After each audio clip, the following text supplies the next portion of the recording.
Hello guys, in today's video I'm going to show you how you can remove the background from a video for free on DaVinci Resolve. Now it will work only if for example, this person doesn't have any features of that yellow background, and then it should work just fine. So we go ahead now on effects and search for effect, which is called 3D gear, and drag it onto the video itself and add it. Now this thingy will open up.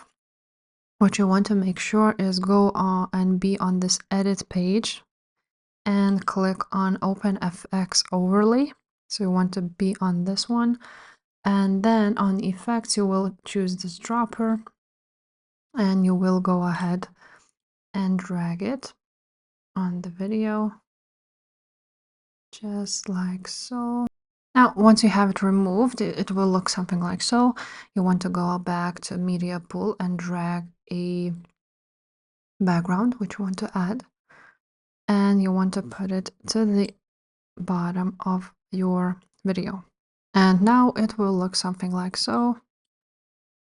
It's not perfect maybe, but it looks just fine. So yeah guys, if this video was helpful, make sure to subscribe to this channel, and I will see you next time. Bye.